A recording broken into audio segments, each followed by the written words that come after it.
Debt investments అనేవి యూజువల్గానే బోల్డ్ అనే doubts వస్తుంది. What exactly is debt investment? So det investment అంటే మనం పెట్టిన పెట్టుబడిని ఆ ఫైనాన్షియల్ ఇన్స్టిట్యూషన్ వేరే వాళ్ళకి అప్పిస్తుంది. ఇక్కడ ఏంటంటే రిస్క్ భయం కొంచెం తక్కువ ఉంటుంది. ఇప్పుడు ఒకవేళ 12% కంటే ఎక్కువ ఇంట్రెస్ట్ ఉండాలి అనుకుంటే అలాంటి ఇన్వెస్ట్మెంట్లు ఏమున్నాయి? 12% కన్నా ఎక్కువ రావాలంటే మనం రిస్క్ తీసుకోవాలి. సో అక్కడ ఏంటంటే మనకి రిస్క్ ఉంటుంది, బట్ ఆ రిస్క్ని తట్టుకొని మనం కనుక ఇన్వెస్ట్ చేస్తే మనకి మంచి రివార్డ్ కూడా వస్తుంది. రిస్క్ జరిగితే మాత్రం హెవీగా ఉంటుంది ఉన్నది మొత్తం. నమస్తే, నేను Kavitha. Welcome to I dream. మనతో పాటుగా ఫైనాన్షియల్ ఎక్స్పర్ట్ సాయిరామ్ గారు ఉన్నారు. డెట్ ఇన్వెస్ట్మెంట్స్ గురించి మాట్లాడుకుందాం. సాయిరామ్ గారు, హలో అండి. నమస్తే. నమస్తే మేడం. నమస్తే అండి. సో డెట్ ఇన్వెస్ట్మెంట్స్ అనేవి యూజువల్గానే బోల్డ్ అనే డౌట్స్ వస్తుంటాయి. మిగతా వాటిలాగే ఇంట్రెస్ట్లు అనేవి ఎలా ఉంటాయి? 12% కంటే ఎక్కువ ఉంటాయా ఇలా అని? So what exactly is debt investment అండి? సో సింపుల్గా చెప్పాలంటే డెట్ అంటే అప్పు ఇవ్వటం. సో డెట్ ఇన్వెస్ట్మెంట్ అంటే మనం పెట్టిన పెట్టుబడిని ఆ ఫైనాన్షియల్ ఇన్స్టిట్యూషన్ వేరే వాళ్ళకి అప్పిస్తుంది. ఆ వచ్చిన ఇంట్రెస్ట్ని మనకు పాస్ చేస్తుంది. సింపుల్గా మనం బ్యాంకులో ఎఫ్డి పెట్టాం, ఇది ఒక డెట్ ఇన్వెస్ట్మెంట్. బ్యాంక్ మన దగ్గర నుంచి ఇన్వెస్ట్మెంట్ ఆ 5 lakhs తీసుకొని బ్యాంక్ ఏం చేస్తుంది, వేరే కస్టమర్కి ఎక్కువ ఇంట్రెస్ట్కి వడ్డీకి ఇస్తుంది. సో ఇది అక్కడ వచ్చే ఇంట్రెస్ట్ని మనకు పాస్ చేస్తుంది వాళ్ళ ఫీజెస్ తీసుకొని. సో ఇక్కడ ఏంటంటే రిస్క్ భయం కొంచెం తక్కువ ఉంటుంది. మనం మంచి ఫినాన్షియల్ ఇన్స్టిట్యూషన్ కానీ ఆ ప్రోడక్ట్ని కానీ సెలెక్ట్ చేసుకుంటే రిస్క్ భయం తక్కువ ఉంటుంది. ఈవెన్ గవర్నమెంట్ కూడా డెట్ తీసుకుంటుంది. గవర్నమెంట్ బాండ్స్ ఉంటాయి. గవర్నమెంట్కి అవసరమైనప్పుడు బయట మార్కెట్లో బాండ్స్ రైజ్ చేస్తుంది. సో ఆ బాండ్స్కి గవర్నమెంట్ మనీ ఇంట్రెస్ట్ పే చేస్తూ ఉంటుంది. సో మనకి మెయిన్గా రిటర్న్స్ అనేవి మోడరేట్గా ఉంటాయండి, ఎందుకంటే రిస్క్ తక్కువ ఉంటుంది కాబట్టి. సో మనకు కామన్గా ఉండే డెట్ ఇన్స్ట్రుమెంట్స్ ఏంటంటే ఫిక్స్డ్ డిపాజిట్స్. సో ఇది చాలా అందరికీ తెలిసిందే, బ్యాంకులో వెళ్ళి మనీని డిపాజిట్ చేస్తే ఒక పీరియడ్ ఆఫ్ టైం ఎంత వస్తుందో తెలుస్తుంది. Next public provident fund. So నేను ఇందాక చెప్పాను కదా, గవర్నమెంట్ కూడా డెట్ తీసుకుంటుందని. సో మనకి పీపీఎఫ్, ఈపీఎఫ్ ఇలాంటి వాటిలో ఇచ్చినప్పుడు గవర్నమెంట్ తీసుకొని అక్కడ ఇంట్రెస్ట్ పే చేస్తుంది. Next debt mutual funds. ఇంకేంటంటే ఆర్బీఐ బాండ్స్. సో గవర్నమెంట్ డైరెక్ట్గా కొన్నిసార్లు ఇవ్వకుండా ఆర్బీఐ ద్వారా కూడా రైజ్ చేస్తుంది. సో అది ఆర్బీఐ బాండ్స్ అవుతాయి. Post office schemes. ఇంకోటి ఏంటంటే ఎన్పిఎస్లో మనం పెట్టేటప్పుడు డెట్ పార్ట్ కూడా ఉంటుంది. ఇంకోటి ఏంటంటే ఆల్టర్నేట్ డెట్ ఇన్వెస్ట్మెంట్ స్కీమ్స్ ఉంటాయి. సో కార్పొరేట్ బాండ్స్ ఇలాంటివి కూడా మనకి ఉంటాయి. సో ఇందులో ఏంటంటే రెగ్యులేటెడ్ ఉంటాయి, కొంచెం లెస్ రెగ్యులేటెడ్ కూడా ఉంటాయి. సో గవర్నమెంట్ హ్యాండిల్ చేసేవన్నీ మనకి స్టాండర్డ్ 6 to 8% రేట్లోనే వస్తాయి. ఇప్పుడు ఒకవేళ 12% కంటే ఎక్కువ ఇంట్రెస్ట్ ఉండాలి అనుకుంటే అలాంటి ఇన్వెస్ట్మెంట్లు ఏమున్నాయి? సో 12% కన్నా ఎక్కువ రావాలంటే మనం రిస్క్ తీసుకోవాలి. సో మనకి జనరల్ ఇన్ఫ్లేషన్కి మ్యాచ్ అయ్యేటట్లే గవర్నమెంట్ ఎఫ్డి రేట్స్ని సెట్ చేస్తుంది. సో 12% అంటే కొంచెం ఎక్స్ట్రా రిస్క్ తీసుకొని మనం వెళ్ళాలి. ఒకటి ఏంటంటే peer to peer loans. So మనకి కొన్ని పియర్ టు పియర్ ప్లాట్ఫామ్స్ ఉన్నాయి లోన్ ఇచ్చేవి. సో సింపుల్గా ఏంటంటే మనం క్రెడిట్ యాప్ వాడుతున్నాం. క్రెడిట్ కార్డ్ పేమెంట్స్కి ఈ మధ్య చాలా పాపులర్ అయింది. సో అందులో ఒక ఆప్షన్ ఉంటుంది. సో మీ మనీని ఇన్వెస్ట్ చేయండి, మేము వాటిని తీసుకెళ్ళి పియర్ టు పియర్ ప్లాట్ఫామ్స్ ఇస్తాం, అక్కడ వచ్చే ఇంట్రెస్ట్ మీ యాడ్ చేస్తాం. So peer to peer loans అంటే ఇక్కడ మనం ఫర్ ఎగ్జాంపుల్ 1 లక్ష రూపాయలు ఇచ్చామనుకోండి, ఈ 1 లక్ష రూపాయలు 10 మంది కస్టమర్లకి ఆ ప్లాట్ఫామ్ అప్పిస్తుంది. నెక్స్ట్ ఈ 10 మంది కస్టమర్ల దగ్గర నుంచి ఇంట్రెస్ట్ కలెక్ట్ చేసుకొని మళ్ళీ మనకి ఇస్తుంది with in 6 months or 1 year ఆ లోన్ టెన్యూర్ పెట్టేసి. సో ఇక్కడ ఏంటంటే బయట మార్కెట్లో కొంచెం అట్లీస్ట్ 12% పైన ఇంట్రెస్ట్ రేట్లు ఉంటాయి. సో అక్కడ మనకి కొంచెం ఎక్కువ వర్కౌట్ అవుతుంది రిటర్న్. కాకపోతే ఇక్కడ రిస్క్ ఏంటంటే అది తీసుకున్నప్పుడు కట్టకపోతే సో అక్కడ పోయే ఛాన్స్ ఉంది. సో ప్లాట్ఫామ్స్ అయితే చాలా వరకు రిస్క్ని రెడ్యూస్ చేయడానికి ట్రై చేస్తాయి. కానీ కోవిడ్ లాంటి సిచ్యువేషన్స్ వచ్చినప్పుడు లేదా అసలు క్రెడిట్ హిస్టరీ కంప్లీట్గా బాగాలేనప్పుడు కొన్నిసార్లు పోయే ఛాన్స్ అయితే ఉంటుంది. సో అక్కడ ఏంటంటే మనకి రిస్క్ ఉంటుంది, బట్ ఆ రిస్క్ని తట్టుకొని మనం కనుక ఇన్వెస్ట్ చేస్తే మనకి మంచి రివార్డ్ కూడా వస్తుంది. 12%, 13%, 14%, 15% కామన్గా వస్తాయండి పియర్ టు పియర్ లోన్స్లో. ఇప్పుడు మీరు చెప్పిన పియర్ టు పియర్ లోన్స్ అనేవి గవర్నమెంట్ ఆర్గనైజేషన్, గవర్నమెంట్ ఇన్స్టిట్యూషన్స్ దగ్గర లేదు కదా, ఇది ప్రైవేట్ ప్లేయర్స్. ప్రైవేట్ ప్లేయర్సే ఉంది. అసలు ఒకప్పుడు ఇది ఆర్గనైజ్డ్ కూడా కాదండి. దీనిలో ఎక్కువ మంది జనాలు ఇన్వెస్ట్ చేస్తున్నారని చెప్పేసి ఆర్బీఐ దాని మీద రెగ్యులేషన్ పట్టుకొచ్చేస్తుంది. సో మీరు ఎస్క్రూ అకౌంట్ ద్వారానే పేమెంట్స్ చేయాలి. సో అంటే ఆ ప్లాట్ఫామ్కి ఆ ఫండ్స్ మీద ఎక్కువ రైట్ ఉండదు. జస్ట్ డిస్బర్స్మెంట్స్ చేయగలదు, పేమెంట్స్ తీసుకోవటం తప్ప దాని ఓనర్షిప్స్ అనేది ఈ లెండర్స్కే ఉంటుంది. నెక్స్ట్ బారోవర్స్కి ఉండే అడ్వాంటేజ్ ఏంటంటే ఈ ట్రెడిషనల్ బ్యాంక్స్ నుంచి కనుక వాళ్ళకి లోన్స్ రాకపోతే బయట ఎక్కువ 3 రూపాయల వడ్డీలు, 4 రూపాయల వడ్డీకి తీసుకుంటారు. అదే ఇక్కడైతే కనుక విత్ మినిమల్ డాక్యుమెంటేషన్ ఈ లోన్ ఈజీగా ప్రాసెస్ అవుతుంది. సో నేను మోస్ట్గా చూసి ఏంటంటే నా దగ్గర వచ్చే క్లయింట్లో అర్బన్ క్లాప్ ప్రొఫెషనల్స్ ఉంటారు. సో వాళ్ళకి కొన్ని ఎక్విప్మెంట్కి లోన్ కావాలి ఇమీడియట్గా. బయట బ్యాంక్స్ ఇవ్వవు. వడ్డీకి వెళ్ళాలంటే 3 రూపీస్ 4 రూపీస్ అవుతుంది. ఈ ప్లాట్ఫామ్ వాళ్ళు రికమెండ్ చేశాను. వాళ్ళు వెళ్ళారు, వాళ్ళకి 16%తో వచ్చేసింది వాళ్ళ ప్రొఫైల్కి. ఆయన 16% లోన్ తీసుకొని ఎవ్రీ మంత్ ఈఎంఐ కట్టేస్తున్నాడు. సో ఇక్కడ ఏంటంటే లెండర్కి ఏంటంటే ఎక్కువ రేట్ ఆఫ్ ఇంట్రెస్ట్ వస్తుంది. సో బారోవర్కి ఏంటంటే తక్కువ ఇంట్రెస్ట్ రేట్తో మనకి మినిమల్ డాక్యుమెంటేషన్తో జరుగుతుంటుంది. బట్ రిస్క్ జరిగితే మాత్రం హెవీగా ఉంటుంది. అండ్ మనం ఏంటంటే మిటిగేట్ చేసుకోవాలి.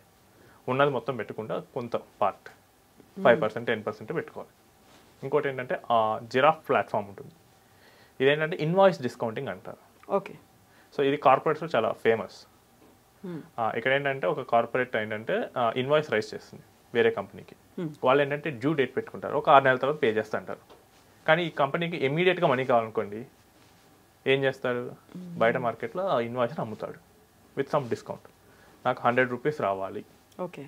సో నాకు ఇప్పుడు నువ్వు ఇన్వాయిస్ తీసుకొని నాకు 95 ఇస్తావా, ఆ 5 rupees is profit. So 6 months తర్వాత కొత్త కంపెనీ పే చేస్తుంది.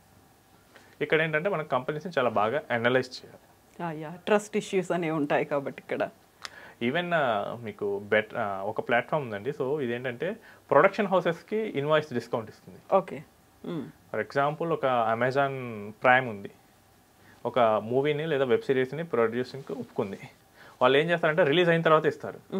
బట్ ఈ ప్రొడ్యూసర్కి మనీ కావాలి కదా, ఈయనేంటంటే ఈ అమెజాన్ ప్రైమ్ చేసిన ఇన్వాయిస్ని మార్కెట్లో డిస్కౌంట్కి పెడతాడు.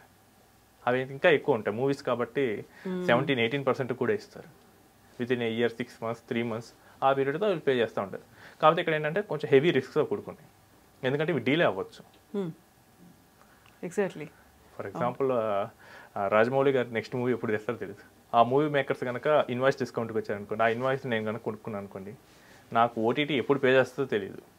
బట్ అప్పుడు దాకా ఉండాల్సి వస్తుంది, అన్నేళ్ల పాటు ఎదురు చూస్తూ ఉండాలి. ఇక్కడ ఏంటంటే టైం అనేది ఎక్స్టెండ్ అవ్వచ్చు. అండ్ ఇంకోటి ఏంటంటే మనం తీసుకునే ఓటీటీ ప్లాట్ఫామ్ కూడా మీద కూడా ఉంటుంది. సో మనకి ఫారెన్ పెద్ద కంపెనీస్ నెట్ఫ్లిక్స్ అనుకోండి, అమెజాన్ అనుకోండి, ఇవి కొంచెం ఈజీగా పే చేస్తాయి. అదే చాలా చిన్నవి, చిన్న ఓటీటీస్ అనుకోండి, ఈ కేసులో ప్రాబ్లమాటిక్ అవుతుంది. నెక్స్ట్ వచ్చేసరికి బాండ్స్, ఆన్లైన్ బాండ్స్ ఉంటాయి. గ్రెప్స్ అనే ఒక ప్లాట్ఫామ్ ఉంటుంది. సో ఇవి ఈ మధ్య రీసెంట్గా సెబీ స్టార్ట్ చేసింది. సో బాండ్స్ని కూడా మనం స్టాక్ మార్కెట్లోగా కొనుక్కోవచ్చు, ట్రేడ్ చేసుకోవచ్చు. ఓకే. సో మనకి కార్పొరేట్స్ ఏంటంటే వాళ్ళకి మనీ అవసరాలకి బయట మార్కెట్లో మనీ రైజ్ చేస్తారు. సో వాళ్ళు ఇప్పుడు ఏంటంటే ఒక కంపెనీ రైజ్ చేసింది, నాకు ఒక 10 lakhs కావాలి, ఒక 10% ఇంట్రెస్ట్ పే చేస్తుంది. సో ఇప్పుడు నేను పోయి స్టాక్ మార్కెట్లో ఆ బాండ్ నేను కొనుక్కోవచ్చు. సో నాకు ఈ ప్లాట్ఫామ్ నుంచి నాకు ఇంట్రెస్ట్ అనేది ఎవ్రీ మంత్ నాకు అకౌంట్లోకి వస్తుంది. ఇవేంటంటే కంపెనీ యొక్క క్రెడిట్ రేటింగ్ని బట్టి మనం కొనుక్కోవాల్సి వస్తుంది. సో నాకు AAA ఉంటే కొంచెం చాలా సేఫ్టీ, AA అంటే కొంచెం ప్రాబ్లం అయినా పర్వాలేదు, but most of the time they will pay. Single A అంటే ఓకే దే విల్ పే. ఇక బీకి వెళ్ళానంటే ఇంక నాకు రిస్క్ పెరుగుతుంది. వీడు ఎప్పుడైనా నీ ఇన్స్టాల్మెంట్ ఎగ్గొట్టచ్చు, వీడితో ప్రాబ్లం ఉండొచ్చు, లేదు నీకు అసలు ఇస్తా అన్న డేట్కి ఇవ్వకపోవచ్చు, ఇలాంటివి ఉంటాయి.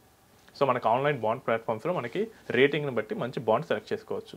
అక్కడ టాప్ రేటింగ్ ఉన్నాయి కూడా, మనకి AA ఉన్నాయి కూడా, A+ ఉన్నాయి కూడా, మనకి 10 to 12% మధ్య వస్తూ ఉంటాయి. సో ఇప్పుడు నేను ఇన్వెస్ట్ చేయాలి అనుకున్నాను, అప్పుడు నేను ఇదంతా కూడా చూడాలి కదా, ఆర్బీఐ గైడ్లైన్స్లోకి వస్తుందా లేదా, రిస్క్ ఫ్యాక్టర్ ఉందా లేదా, ఒకవేళ నాకు ఇలాంటి నష్టం ఏదైనా వచ్చింది, డిలే అవుతోంది, సో నాకు అంత రావట్లేదు అనుకున్నప్పుడు నేను ఎవరికి కంప్లైంట్ చేయాలి, ఎవరిని అప్రోచ్ అవ్వాలి, అండ్ ఇప్పుడు వచ్చే అమౌంట్ నేను 12% కంటే ఎక్కువ రావాలి అనుకుంటున్నాను, అప్పుడు ఇన్కమ్ ట్యాక్స్ అనేది కూడా ఉంటుంది కదా, ఇలాంటి అనలైజ్ ఎలా చేసుకోవాలంటారు? సో ఫస్ట్ వచ్చేసరికి బాండ్స్ మీద వచ్చే ఇంట్రెస్ట్కి అయితే ఇన్కమ్ ట్యాక్స్ ఉంటుందండి. సో ఇంకోటి ఏంటంటే లిస్టెడ్ బాండ్స్ అని ఉంటాయి. ఓకే. సో అవి ఇంకా అడ్వాంటేజ్గా ఉంటాయి. లిస్టెడ్ బాండ్స్ మనకి సెబీ ఈ మధ్య వాటిని రెగ్యులేట్ చేస్తుంది బాగా. అవైతే ఇన్కమ్ ట్యాక్స్ వైజ్గా చాలా ఎఫిషియెంట్. వాటి బాండ్ కనుక మనం సెల్ చేస్తే మార్కెట్లో ఆ బాండ్ క్యాపిటల్ గెయిన్స్ మీద మనం 12.5% కట్టాలి. ఇంట్రెస్ట్ అనేది మనకి నార్మల్ ఇన్కమ్కి యాడ్ అయిపోతూ ఉంటుంది. ఆ బాండ్స్ని ఎవరు రెగ్యులేట్ చేస్తారో చూడాలి. So if bonds are regulated by RBI, మనం ఆర్బీఐ కంప్లైంట్ ఇవ్వాల్సి వస్తుంది. ఒకవేళ బాండ్స్ని కనుక సెబీ రెగ్యులేట్ చేస్తే సెబీకి ఇవ్వాల్సి వస్తుంది. Okay. But at the end of the time interest pay చేయాల్సిన ఆబ్లిగేషన్ కంపెనీస్ది.